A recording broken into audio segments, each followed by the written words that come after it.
I reckon I'd still be a bit embarrassed to see her because, gosh, she was very upset. She was howling. I'd start by saying, I'm sorry, and tell her that I've been reflecting on that moment ever since, right through my professional career. And I'd also say I'd love to discuss with her what's happened since in the world of rehab. I'd also like her to know that I've been through a shift as well. But it wasn't quite as violent. Having her clinical mileage taken away so violently, I've been through that too, and it certainly hurts. I'd admit that we really didn't know how to present the biopsychosocial shift back then in a gentle way, and I'll admit that we really didn't have the skillful tools to offer her after.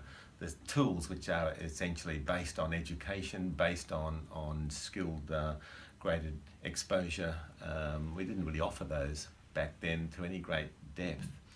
But we have those tools now, and I think we're developing and using them a lot better over the years.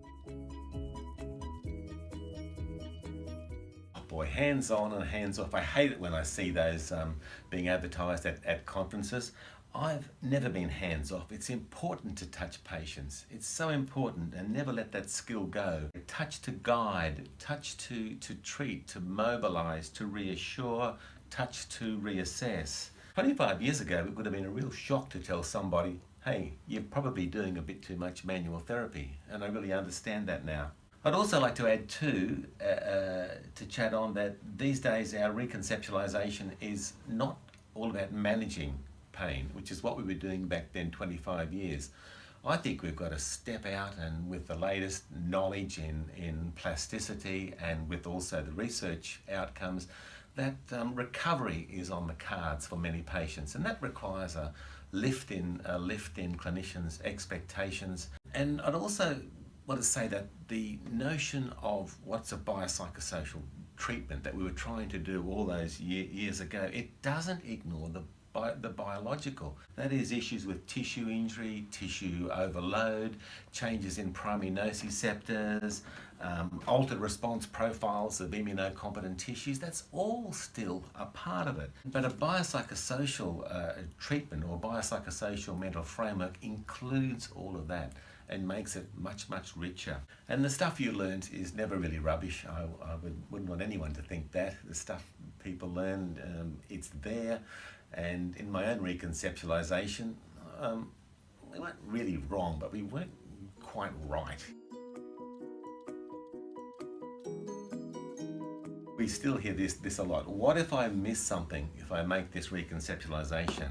Well, the first thing I like to say is that many of us have been missing in thousands and thousands of patients the psychosocial elements which have contributed, linked into the biological, which have contributed to patients overprotecting themselves with pain and other altered homeostatic outputs. So first of all, we've missed something. However, of course, what it could be, maybe 0.5% of people you might see with a spinal problem could have a tumour, for example.